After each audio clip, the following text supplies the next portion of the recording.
সুপ্রিয় শিক্ষার্থীবৃন্দ, আসসালামু আলাইকুম।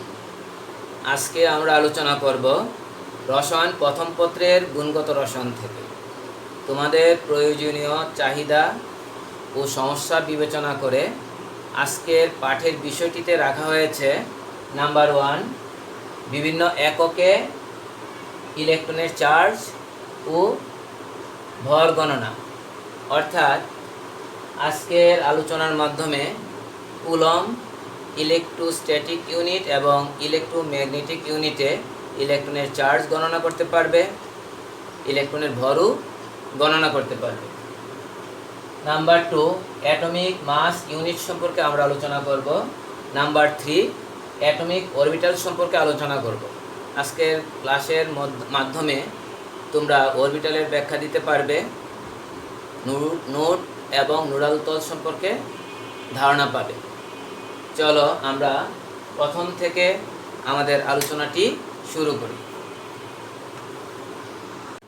ফ্যারাডের তড়িৎ বিশ্লেষণের প্রথম সূত্র হতে আমরা জানি, একযোজী ধাতব ক্যাটায়নের এক মূলকে চার্জ মুক্ত করতে 1 ফ্যারাডে বিদ্যুৎ শক্তি প্রয়োজন হয় এবং উল্লিখিত সমীকরণ অনুসারে আমরা লিখতে পারি 1 মোল সিলভার আয়ন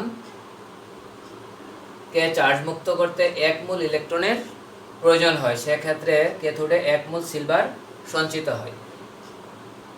1 মোল ইলেকট্রনের বাহিত চার্জ হলো 1 ফ্যারাডে। তাহলে আমরা লিখতে পারি 1 মোল ইলেকট্রন আবার অ্যাভোগাড্রোর সংখ্যার সমান সংখ্যক ইলেকট্রন, অর্থাৎ n সংখ্যক ইলেকট্রন। 1 মোল ইলেকট্রন তথা n সংখ্যক ইলেকট্রনের বাহিত চার্জ সমান সমান 1 ফ্যারাডে। অতএব একটি ইলেকট্রনের বাহিত চার্জ F/n। তাহলে আমরা পেয়ে গেলাম একটি ইলেকট্রনের চার্জ হবে F/n।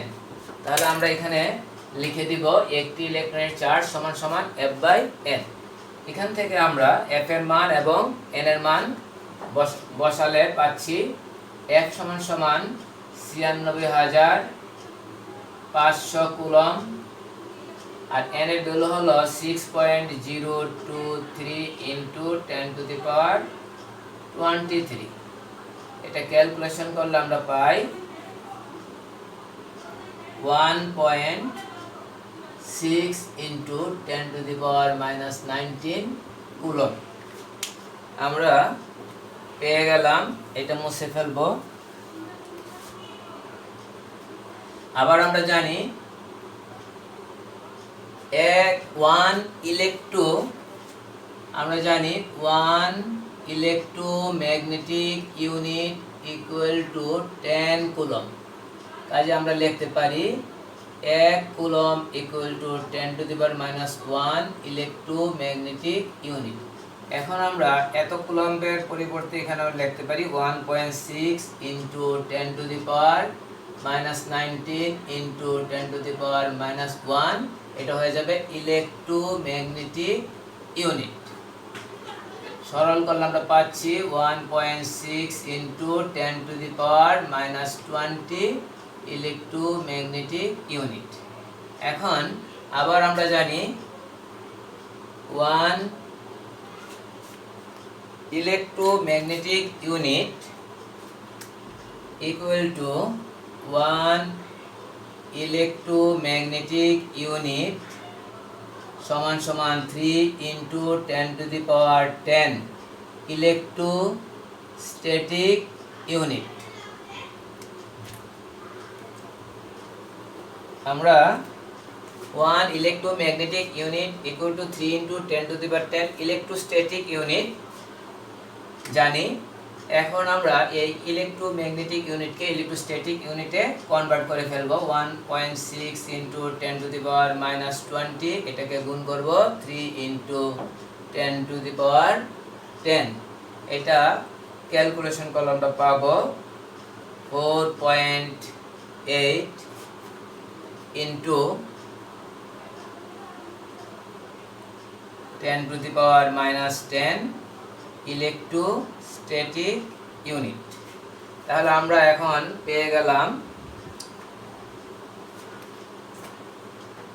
4.8 into 10 to the minus 10 electrostatic unit. আমরা এখন পেয়ে গেছি ইলেকট্রনের charge 1.6 into 10 to the minus 19 coulomb, 1.6 into 10 to the minus 20 electromagnetic unit এবং 4.8 into 10 to the power minus 10 electrostatic unit. যেহেতু এটা হলো, এই ভ্যালুগুলো হলো ইলেকট্রনের চার্জ ভ্যালু, যেহেতু ইলেকট্রনের চার্জের প্রকৃতি হলো নেগেটিভ, তাহলে আমরা লিখতে পারি অতএব ইলেকট্রন এর চার্জ সমান সমান minus 1.6 into 10 to the power minus 19 coulomb equal to minus 4.8 into 10 to the power minus 10 electrostatic unit. এভাবে আমরা ইলেকট্রনের চার্জ বের করতে পারি এবং চার্জগুলোর পারস্পরিক রিলেশন আমরা কাজে লাগাতে পারি। কুলম্ব থেকে ইলেকট্রোম্যাগনেটিক ইউনিট থেকে কিভাবে ইলেকট্রোস্ট্যাটিক ইউনিটে রূপান্তর করা যায় আমরা সেটা বের করে নিতে পারি। এখন আমরা আলোচনা করব কিভাবে আমরা অ্যাটমিক মাস ইউনিট গণনা করতে পারি। এখন আমরা ইলেকট্রনের ভর এবং অ্যাটমিক মাস ইউনিট গণনা করব। আমরা জানি ইলেকট্রনের ভর একটি হাইড্রোজেন পরমাণুর ভরের 1836 ভাগের 1 ভাগ। যেহেতু 6.023 into 10 to the power 23 সংখ্যক হাইড্রোজেন পরমাণুর ভর 1.008 গ্রাম, সুতরাং একটি হাইড্রোজেন পরমাণুর ভর হবে divide by 6.023 into 10 to the power 23। আচ্ছা, তাহলে এটা হলো একটি হাইড্রোজেন পরমাণুর ভর পেয়ে গেলাম। এটাকে 1836 দিয়ে ভাগ করে দিব, তাহলে আমরা ইলেকট্রনের ভর পেয়ে যাব। আমরা ইলেকট্রনের ভর পেয়ে গেছি, এটা ক্যালকুলেশন করে আমরা পাবো 9.11 into 10 to the power minus 28 গ্রাম। নিশ্চয়ই তোমরা বুঝতে পেরেছো কিভাবে ইলেকট্রনের ভর ক্যালকুলেট করা হলো। এখন আমরা গণনা করব atomic mass unit. Atomic mass unit হলো কার্বন 12 আইসোটোপের একটি পরমাণুর ভরের 12 ভাগের 1 অংশ।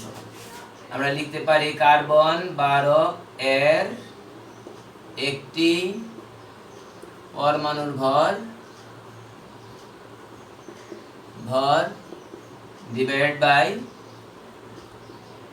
12। আর যেহেতু 6.023 into 10 to the power 23 সংখ্যক কার্বন পরমাণুর ভর 12 গ্রাম, কাজে একটি কার্বন পরমাণুর ভর হবে 12 divide by 6.023 into 10 to the power 23। তাহলে একটি কার্বন পরমাণুর ভর পাওয়া গেল, এটাকে 12 দিয়ে ভাগ করলে 12 ভাগের 1 অংশ পাওয়া গেল। ইহাই হলো অ্যাটমিক মাস ইউনিট। এটাকে ক্যালকুলেশন করে আমরা পাবো 1.6603 into 10 to the power minus 24 গ্রাম। নিশ্চয়ই তোমরা এটাও বুঝতে পেরেছো অ্যাটমিক মাস ইউনিট আমরা কিভাবে ক্যালকুলেট করেছি। এর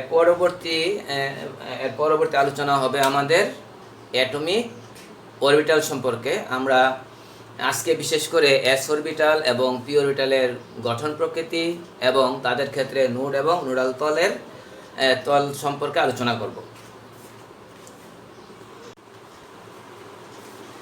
পরমাণুর নিউক্লিয়াসের চারপাশে যে এলাকায় ইলেকট্রন মেঘের ঘনত্ব 90 থেকে 95% সে এলাকাকে অরবিটাল বলে, যেমন S orbital, P orbital, D orbital ইত্যাদি।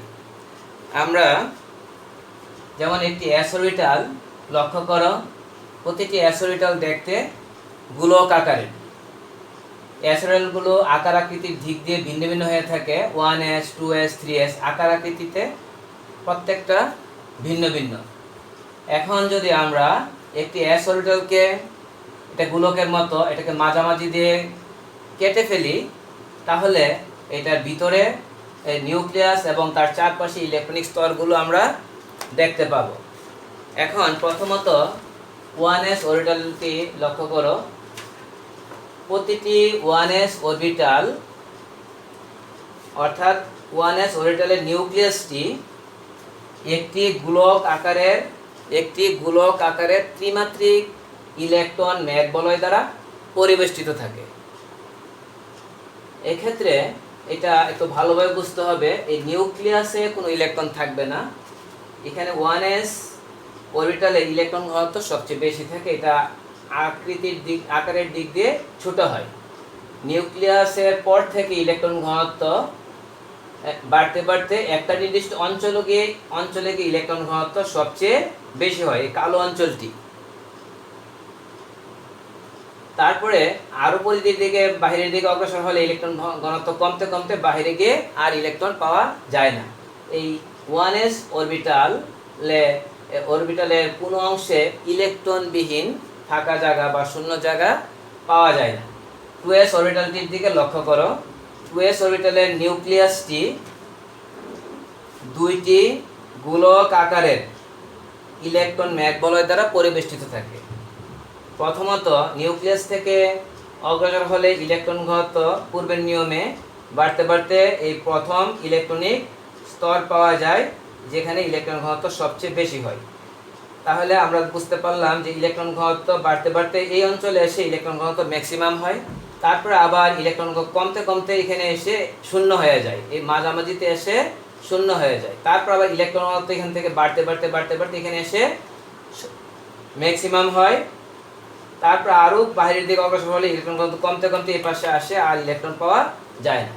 এক্ষেত্রে আমরা দেখব এই নিউক্লিয়াস 2s অরবিটালে নিউক্লিয়াসের চারপাশে দুইটি ইলেকট্রনিক ম্যাগ বলয় বা স্তর রয়েছে। এই প্রথম স্তর এবং দ্বিতীয় স্তরের মাঝামাঝি একটা অঞ্চল বা একটা এরিয়া রয়েছে, যেখানে ইলেকট্রনের ঘনত্ব শূন্য, অর্থাৎ ইলেকট্রন এখানে অনুপস্থিত। এই অঞ্চলটিকে বলা হয় নোড। এই অঞ্চলটিকে আমরা বলবো নোড, অর্থাৎ যে অঞ্চলটিতে ইলেকট্রন পাওয়ার সম্ভাবনা শূন্য, সেই অঞ্চলটিকে নোড বলা হয়। তাহলে এখানে আমরা নোডের কথা আমরা বলবো যে 2s অরবিটালের নোড হলো একটি। আমরা নোডের সংখ্যা হিসাব করতে পারি এভাবে, ns এ নোড সংখ্যা হলো n-1। s অরবিটালের নোড সংখ্যা আমরা হিসাব করব এইভাবে n-1। তাহলে 2s অরবিটালের নোড সংখ্যা হবে 2-1 অর্থাৎ একটি। 1s অরবিটালের নোড সংখ্যা হবে 1-1 অর্থাৎ 0। একইভাবে 3s অরবিটাল যদি আমরা নিই, নোড সংখ্যা হবে 3-1 = 2টি। অর্থাৎ সহজেই বুঝে যাচ্ছ যে 2s অরবিটালের নোড সংখ্যা একটি হওয়ার কারণে 3s অরবিটালে আরেকটা নতুন করে ইলেকট্রনিক স্তর পাওয়া যাবে, নোড সংখ্যা হবে 2টি। এখন আমরা পরে এই নোড এবং অরবিটাল নিয়ে আমরা ত্রিমাত্রিক বা 3 ডাইমেনশনাল চিত্রের মাধ্যমে পরিপূর্ণ ব্যাখ্যা দেওয়ার চেষ্টা করব। এখন পি অরবিটাল দিকে লক্ষ্য করো। প্রতিটি পি অরবিটাল, যেমন 2p অরবিটাল নিয়ে আমরা কথা বলি। 2p অরবিটাল 3টি, 2px, 2py, 2pz। প্রতিটি 2p অরবিটাল, যেমন 2px অরবিটাল x অক্ষ বরাবর ডাম্বেল আকৃতির ইলেকট্রন ম্যাগ বলয় নিয়ে গঠিত। এই ক্ষেত্রে এই ডাম্বেল আকৃতির ম্যাগ বলয়ের মধ্যে দুইটি লুব রয়েছে, এই দুই পাশের দুইটিকে আমরা লুব বলবো। এই লুবের এই প্রান্তে ইলেকট্রন ঘনত্ব বেশি, প্রান্তীয় অংশে ইলেকট্রন ঘনত্ব বেশি থাকে। দুইটি লুব যে বিন্দুতে মিলিত হয়, এই বিন্দুতে ইলেকট্রন পাওয়ার সম্ভাবনা শূন্য, অর্থাৎ মধ্যবর্তী স্থলে এখানে নিউক্লিয়াসের উপস্থিতি রয়েছে, এখানে কোনো ইলেকট্রন নেই। এই বিন্দুটিকে বলা হয় নোডাল পয়েন্ট। আর এখানে এই x অক্ষ বরাবর আমরা ইলেকট্রন পাচ্ছি, y এবং z যে তল সৃষ্টি করে এই তল বরাবর ইলেকট্রন পাবার কোনো সম্ভাবনা নেই।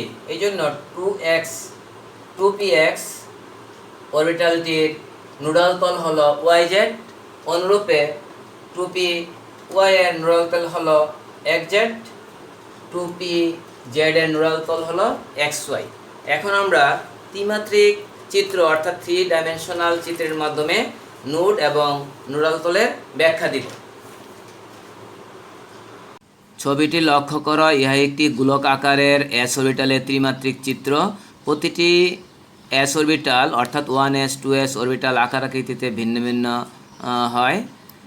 একটি 3s অরবিটালের ত্রিমাত্রিক চিত্রের প্রস্থচ্ছেদ থেকে আমরা ইহার দুইটি নোড দেখতে পাচ্ছি।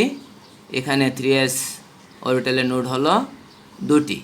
পরের চিত্রে নোডগুলো স্পষ্টভাবে দেখা যাচ্ছে। 3s অরবিটালের নোড হলো দুইটি, যে 1 2। 2s অরবিটালের নোড হলো একটি, 1s অরবিটালের কোনো নোড নেই। এইখানের এই চিত্রে নোডগুলো আরও সুস্পষ্টভাবে দেখানো হয়েছে। এখানে 3s অরবিটালের নোড 1 2 অর্থাৎ দুইটি, 2s এর নোড দেখতে পাচ্ছ একটি, 1s এর কোনো নোড নেই। পি অরবিটালটি লক্ষ্য করো, প্রতিটি পি অরবিটাল ভিন্ন ভিন্ন অক্ষ বরাবর বিস্তৃত থাকে এবং দুইটি করে লুপ নিয়ে গঠিত। এখন আমরা পি অরবিটালের নুডাল প্লেনের ধারণা দিচ্ছি। এখানে 2px অরবিটালটি, প্রথম চিত্রে 2px অরবিটালটি লক্ষ্য করো। 2px এর দুইটি লুপ x অক্ষ বরাবর বিস্তৃত, দুইটি লুপকে একটি সমতল অর্থাৎ 2px এর এখানে দুইটি লুপকে যে সমতলটি পৃথক করেছে সেটা হলো yz সমতলটি। এখানে 2px এর দুটি লুপকে সম্পূর্ণ পৃথক করেছে। এই সমতল বরাবর ইলেকট্রন পাবার কোনো সম্ভাবনা নেই। এই সমতলটি অর্থাৎ yz সমতলটিকে 2px এর নুডাল প্লেন বলা হয়। অনুরূপে 2py এর নুডাল প্লেন হলো xz। এখানে xz সমতলটি এখানে দুইটি লুপকে সম্পূর্ণ পৃথক করেছে। সবশেষে আমরা দেখতে পাই 2pz এর নুডাল প্লেন হলো xy সমতলটি সমতল বরাবর ইলেকট্রন পাবার কোনো সম্ভাবনা নেই, অর্থাৎ 2pz এর নুডাল প্লেন হলো xy। তাহলে তোমরা আজকের আলোচনার মাধ্যমে নোড এবং নুডাল প্লেন সম্পর্কে সুস্পষ্ট ধারণা পেয়েছ। তাহলে আজ আমরা এখানেই রাখব। তোমাদের সাথে আমার পরবর্তী ক্লাসগুলো হবে রসায়ন প্রথম পত্রের গুণগত রসায়ন থেকে এবং দ্বিতীয় পত্রের জৈব রসায়নের অ্যারোমেটিক হাইড্রোকার্বন থেকে। খুদা হাফেজ।